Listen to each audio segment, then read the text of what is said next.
नमस्कार साथियों, स्वागत है आपका study path with Ritu YouTube channel पर। कल तक अपना शुष्क प्रदेश आपने देख लिया था। आज अपन देखेंगे अर्ध शुष्क मरुस्थलीय प्रदेश।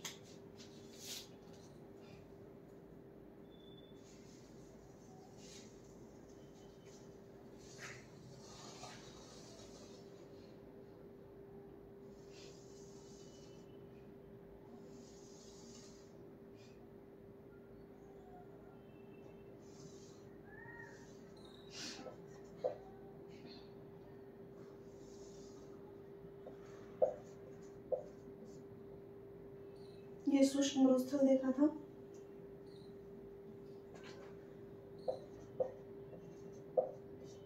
ये है अर्ध शुष्क मरुस्थल।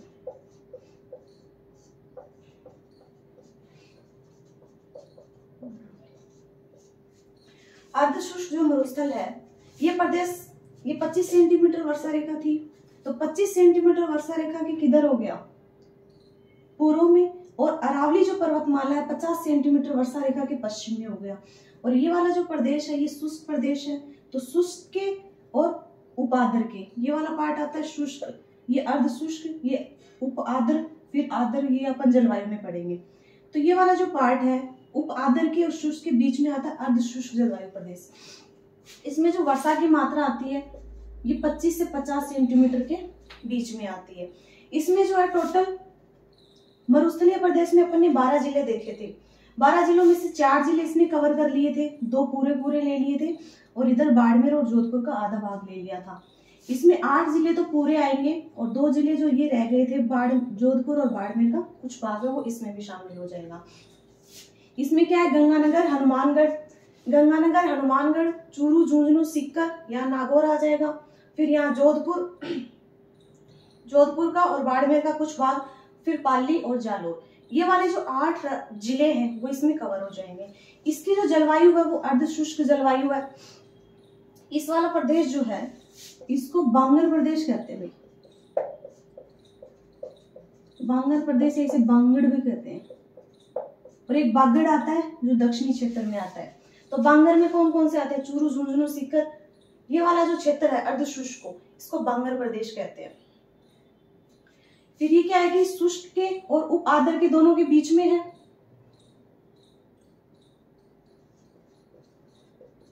शुष्क के और उप आद्र दोनों के बीच में आता है अर्ध शुष्क मरुस्थल। फिर अपन ये देखते हैं कि जो अर्ध शुष्क मरुस्थल है इसको भी 4 भागों में बांटा गया है। पहला आता है घग्गर का मैदान,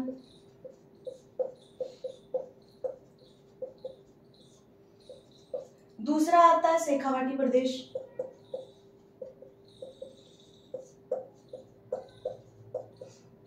एक आता है नागौरी उच्च भूमि,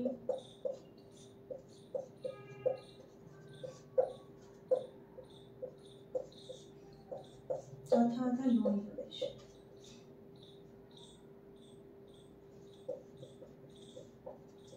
तो घग्गर का मैदान या घग्गर बेसिन, शेखावाटी बेसिन या शेखावाटी प्रदेश, नागौरी उच्च भूमि, और एक आता है गोडवाड़ प्रदेश या लूनी बेसिन,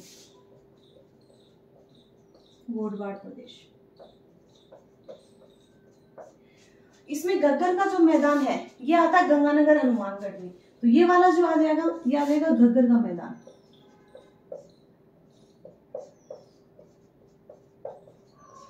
घग्गर का मैदान, ये वाला जो पार्ट है इधर, ये वाला ले लेंगे शेखावाटी प्रदेश में।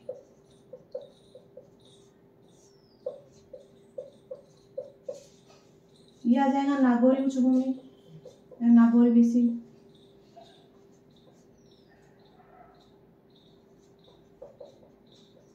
ये आता है लूनी बेसिन। घग्गर का जो मैदान है इसमें जो घग्गर नदी है ये हिमालय से निकलकर, और एकमात्र नदी है जो हिमालय से निकलकर फिर राजस्थान में प्रवेश कर रही है। ये घग्गर नदी जो है, घग्गर नदी द्वारा लाई गई जो भी उपजाऊ मिट्टी है उससे बना हुआ ये मैदान आता है। इसकी जो मिट्टी आती है वो आती है जलोढ़ मिट्टी। और जो घग्गर नदी है इसको राजस्थान में तो इसका जो पार्ट आता है जहां जहां ये बहती है उस पार्ट को बोलते हैं नाली। हनुमानगढ़ में तो इसके पार्ट को हनुमानगढ़ में तो बोलते हैं नाली, और इसी को इसी का बहाव क्षेत्र जो आता है घग्गर नदी का, इसको पाकिस्तान में बोलते हैं हकरा।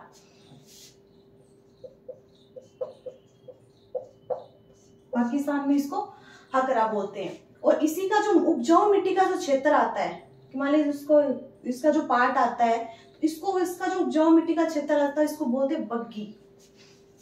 तो घग्गर नदी का जो उपजाऊ मिट्टी का क्षेत्र आता है यहीं का, उसे बग्गी भी बोलते हैं। तो घग्गर नदी जो है, इसके द्वारा लाई गई जो भी मिट्टी है वो जलोढ़ आती है। और इसका जो पार्ट आता है, घग्गर नदी जो है, इस नदी के पार्ट को क्या बोलते हैं, नाली, हनुमानगढ़ में। और इसी को पाकिस्तान में बोल देते हैं हकरा। और इसी मिट्टी का जो उपजाऊ क्षेत्र आता है उसे बोलते हैं बग्गी। और सबसे ज्यादा आंधी है, आंधी जहाँ नाम आ गया ना, वहां तो गंगानगर आंख मीच के टेक देना, और काफी बार पूछा भी गया है ये। और घग्गर नदी का जो मैदान है, घग्गर के मैदान को बोलते हैं सोडावाटी। ये घग्गर का मैदान है, इसे सोडावाटी भी बोलते हैं। ये अपना घग्गर का मैदान। फिर अगला आ गया शेखावाटी। ये वाला जो पार्ट है शेखावाटी, शेखावाटी में क्या है, चूरू, झुंझुनू, सीकर और थोड़ा नागौर का क्षेत्र भी आ जाता है इसमें। और ये वाला जो है शेखावाटी क्षेत्र, इसमें क्या है कि इसे बांगर प्रदेश कहते हैं। एक तो आंतरिक जल प्रवाह, आंतरिक जल प्रवाह भी बोलते हैं शेखावाटी प्रदेश को, जल प्रवाह का प्रदेश। यहाँ क्या है कि जमीन में क्या है कि चूने की एक परत पाई जाती है, और वहां से होकर पानी, मान लो भूमि के नीचे से पानी निकलता है, तो इसे आंतरिक जल प्रवाह बोलते हैं। आंतरिक जल प्रवाह की नदी बोलते हैं इसे। और यहाँ की प्रमुख नदी आती है, आंतरिक जल प्रवाह की सबसे प्रमुख नदी आती है कांटली। और कांटली यहाँ बहती है, और कांटली जहाँ जहाँ बहती है उसका जो भी मान लो प्रवाह क्षेत्र होता है उसे बोलते हैं तोरावाटी। तो कांटली नदी का जो प्रवाह क्षेत्र है उसे बोलते हैं तोरावाटी। कांटली नदी का प्रवाह क्षेत्र तोरावाटी। और घग्गर नदी का जो मैदान था, तो घग्गर के मैदान को बोलते हैं सोडावाटी। फिर यहाँ पे शेखावाटी प्रदेश है, यहाँ जोड़ और जो नाड़े आते हैं जहाँ पे भैंसे वगैरह नहाती रहती हैं, तो ये यहाँ शेखावाटी प्रदेश में पाए जाते हैं। और जैसे जोड़ बन रहा है, भैंसे नहा रही है, उसके बीच में एक छोटा सा गहरा स्थान भी होता है, उसे बोलते हैं चोबी। तो जो गहरा स्थान होता है यहाँ जोड़ नालों में, जोहड़ या नाड़े बोलते हैं। ये क्या होते हैं कि कच्चे कुएं होते हैं, कच्चे कुएं होते हैं। और इन्हीं का जो गहरा क्षेत्र होता है, बीच का गहराई होती है, उसे बोलते हैं चोभी। ये अपने घग्गर का ही होता है। जिले इसमें देख लेना शेखावाटी में, सीकर, झुंझुनू, चूरू। और सीकर जो है इसको शेखावाटी का हृदय भी बोलते हैं। सीकर को, तो सीकर को बोलते हैं शेखावाटी का हृदय।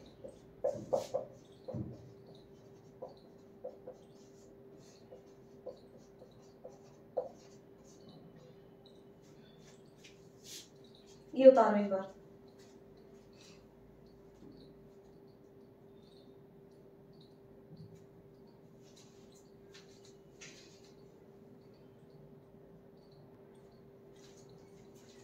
हो गया, इसको मिटा देती हूँ।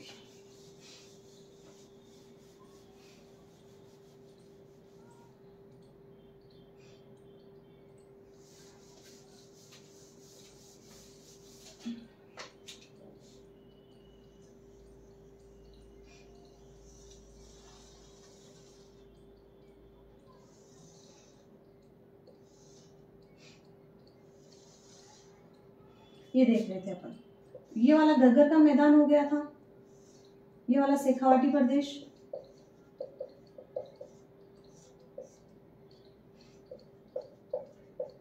तो शेखावाटी जो प्रदेश है इसमें बीड़ पाए जाते हैं, भाई घास के मैदान होते हैं।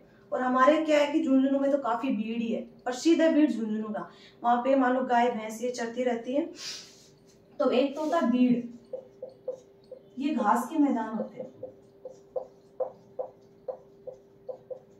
और इसी से मिलता जुलता नाम आता है बीहड़। ये क्या होता है कि नदियों के द्वारा लाई गई जो भी मिट्टी होती है उसके कटाव से क्या होता है कि गड्ढे बन जाते हैं। जैसे ही मान लो नदियों के द्वारा जो भी मिट्टी लाई जाती है ना, उसे गड्ढे बन जाते हैं, उसे बोलते हैं बीहड़। चंबल नदी के बीहड़ प्रसिद्ध है। जैसे तो नदियों द्वारा लाई गई मिट्टी के कटाव से गड्ढे बन जाते हैं।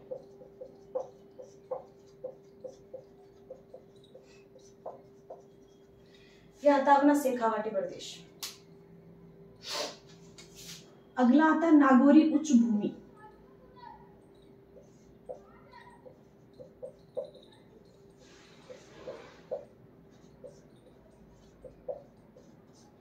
नागौरी उच्च भूमि है, यहाँ पर मुख्य झीलें पाई जाती हैं। खारा क्षेत्र है ये। नावा, कुचामण, डीडवाना, डेगाना, सांबर, ये झीलें यहाँ पे पाई जाती हैं। तो इसको मिटा देती हूँ यहाँ से कि यहाँ पे झीलें पाई जाती हैं। डीडवाना, डेगाना, कुचामण, नावा और कुछ क्षेत्र सांबर का भी कुछ हिस्सा पाया जाता है इसमें। कि नागौरी उच्च भूमि जो है, यहाँ से ये झीलें हैं, यहाँ ये निकलती है। और ये जो प्रदेश है, ये एक तो शेखावाटी प्रदेश है। ये शेखावाटी प्रदेश के और लूणी बेसिन जो है, इन दोनों के मध्य स्थित है। शेखावाटी प्रदेश और यहाँ लूणी गोडवाट जो प्रदेश है, उसके बीच में ये फैला हुआ है। ये जो है, यहाँ सबसे ज्यादा लवणता पाई जाती है भाई। खारा क्षेत्र है ये लवणता। क्यों पाई जाती है? क्योंकि यहाँ सोडियम क्लोराइड अधिक है। Sodium chloride, NaCl। NaCl की मात्रा यहाँ अधिक है, इसलिए सबसे ज्यादा खारी है। झीलें पाई जाती है खारी यहाँ पे। और यहाँ पे क्या होता है कि नमक उत्पादन जो होती है, ये माइकासिस्ट चट्टानों से होता है। कि नमक का जो उत्पादन है यहाँ, ये माइकासिस्ट चट्टानों से होता है।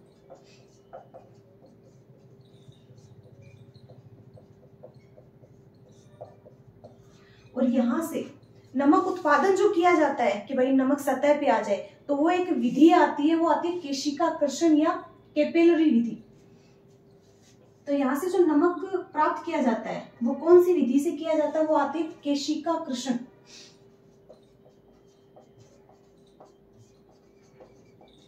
इसे बोलते हैं कैपिलरी एक्शन।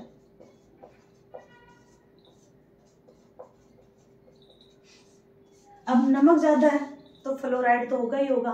तो फ्लोराइड जो है वो घुटनों में दर्द होता है लोगों के, वो इसी की वजह से होता है। यहाँ पे कुब्बड़ पट्टी पाई जाती है। कुब्बड़ पट्टी वो एक रोग सा हो जाता है, ऐसे निकल जाता है ऊपर। तो कुब्बड़ पट्टी जो इसे बांका पट्टी भी बोलते हैं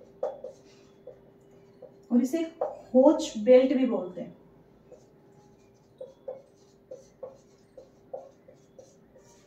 तो कुब्बड़ पट्टी, बांका पट्टी और होच बेल्ट, ये जो है, ये अजमेर और नागौर जो है उसके मध्य अत्यधिक फ्लोराइड युक्त क्षेत्र है। नागौर के और अजमेर के मध्य।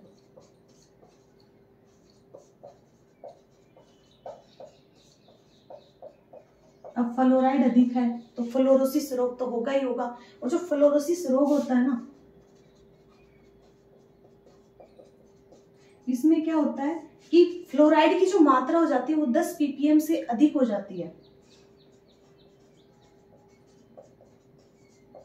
से अधिक इसमें फ्लोराइड की मात्रा हो जाती है, तो ये ज्यादा फ्लोराइड ज्यादा हो जाती है इसमें। और सबसे ज्यादा फ्लोराइड प्रभावित जो जिला पूछे तो वो नागौरी आता है। फ्लोराइड से सबसे ज्यादा प्रभावित जिला है नागौर। और यहाँ अगर गांव का नाम आ जाए तो वो गांव आता है फ्लोराइड प्रभावित आसरवा। इसे अच्छे से याद रखना भी, आसरवा ये यहाँ का गांव आता है। फिर यहाँ पे एक मकराना श्रेणी है जो संगमरमर के लिए प्रसिद्ध है, तो मकराना श्रेणी भी है, ये संगमरमर के लिए प्रसिद्ध है। एक गोठ मांगलोद यहाँ का प्रसिद्ध है सफेद संगमरमर के लिए। ये 3 श्रेणियां आती हैं। गोठ मांगलोद जो है ये सफेद संगमरमर के लिए प्रसिद्ध है। ये मकराना श्रेणी संगमरमर के लिए, मांगलोद श्रेणी आती है, ये जिप्सम के लिए, और एक जायल श्रेणी आती है। ये जायल श्रेणी जो है ये फ्लोराइड युक्त जो जल है उसके लिए प्रसिद्ध है।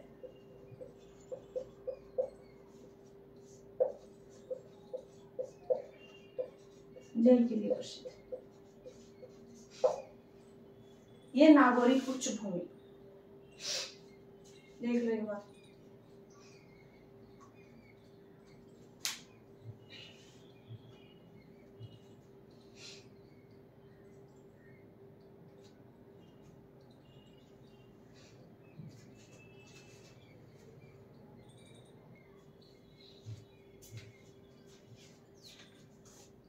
हो गया। लास्ट लूणी और गोडवार प्रदेश देख लेते हैं।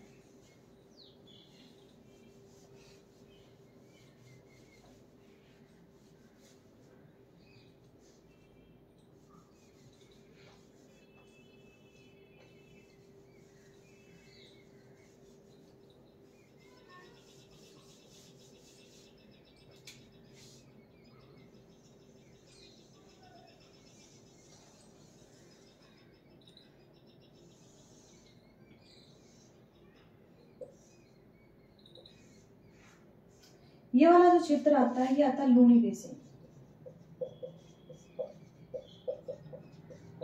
और इसे गोडवाड़ प्रदेश भी बोलते हैं। लूणी बेसिन और गोडवाड़ प्रदेश, तो ये लूणी नदी का प्रवाह क्षेत्र आता है। क्या लूणी नदी है? अजमेर की नाग पहाड़ से निकलती है, तो सब जहां से निकलती है वहां तो ये मिट्टी होती है, जैसे जैसे आती है ना नीचे तो बालोतरा में आके है ना ये खारी हो जाती है, खारापन ले लेती है और इस बाड़मेर और सिरोही तक ये विस्तृत है। और यहाँ क्या है कि जलोढ़ मृदा पाई जाती है।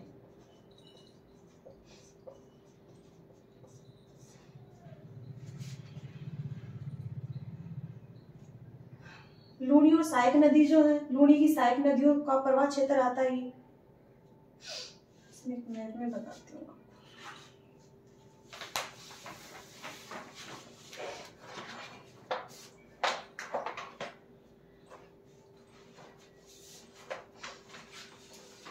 ये दिख रहा है सभी को। बाड़मेर जो है, बाड़मेर का दक्षिणी भाग और जालोर जो है इसका ये पश्चिमी भाग।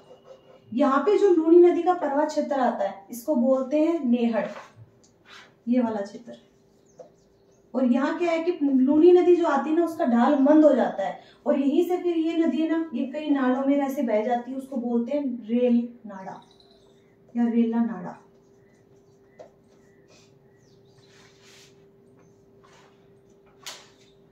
ठीक है।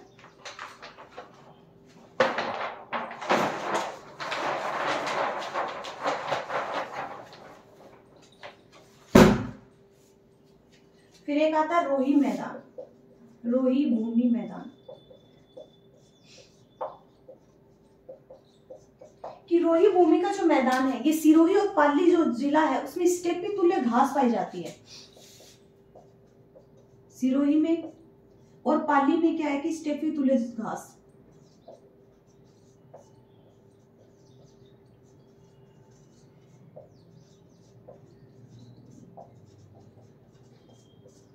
और लूणी बेसिन जो है इसमें 56 की पहाड़ियां पाई जाती हैं, बाड़मेर और जालोर में। तो यहाँ 56 की पहाड़ियां भी है भाई।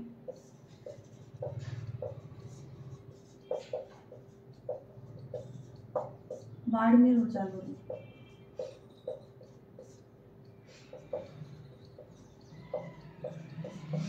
इसमें जैसे नाकोड़ा पर्वत आता है, सिवाना का पर्वत आता है और पीपलूद पहाड़ी जो है ये अपने 56 की पहाड़ियों में ही आती है।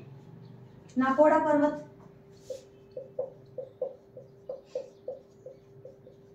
एक आता पीपलूद पहाड़ी।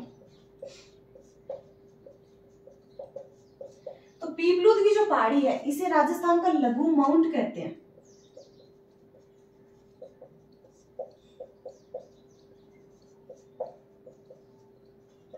और नाकोड़ा पर्वत को राजस्थान का मेवा नगर कहते हैं।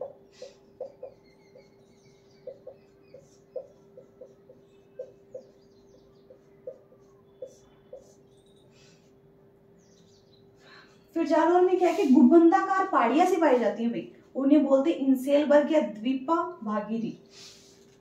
जालोर में गुबंदाकार पहाड़ियां,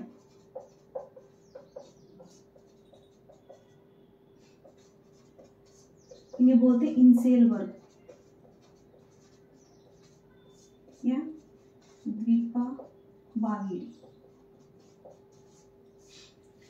तो गुबंदाकार पहाड़ियां हैं, इन्हें इंसेल वर्ग और द्वीपाबागिरी कहते हैं। और यहाँ की सबसे ऊंची जो चोटी आती है, जालोर की सबसे ऊंची चोटी आती है डोरा पर्वत। तो सबसे ऊंची चोटी है डोरा पर्वत, और ये जसवंतपुरा की एक पहाड़ी आती है उसके ऊपर स्थित है। ये पर्वत जो है ये जसवंतपुरा पहाड़ी पर है।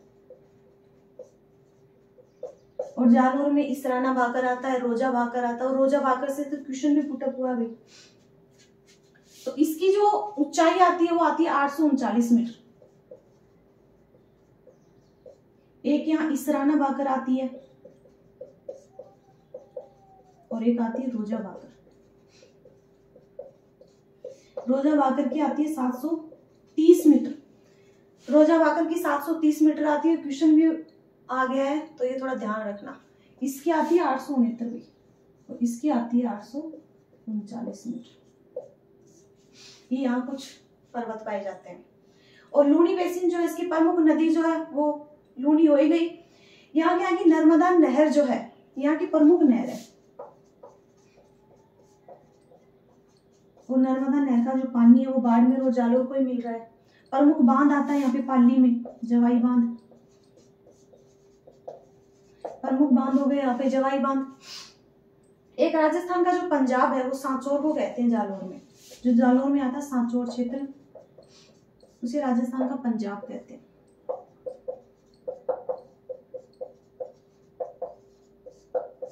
ये आते हैं अपनी लूनी बेसिन।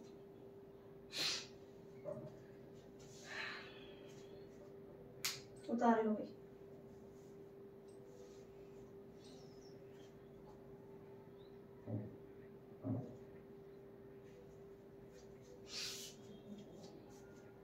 ये अपना अर्ध शुष्क जो प्रदेश था वो पूरा हो गया। शुष्क जो प्रदेश था, शुष्क में आपने क्या देखा था कि दो पार्टों में डिवाइड किया था, बालू का स्तूप मुक्त क्षेत्र और बालू का स्तूप युक्त क्षेत्र। तो बालू का स्तूप जो है वो बड़ा टॉपिक है, बालू कई प्रकार है इसके, तो अपन अगले सेशन में करेंगे, इसका अलग ही एक सेशन बनाएंगे। तो ये उतार लो, मिलते हैं नेक्स्ट सेशन में। धन्यवाद।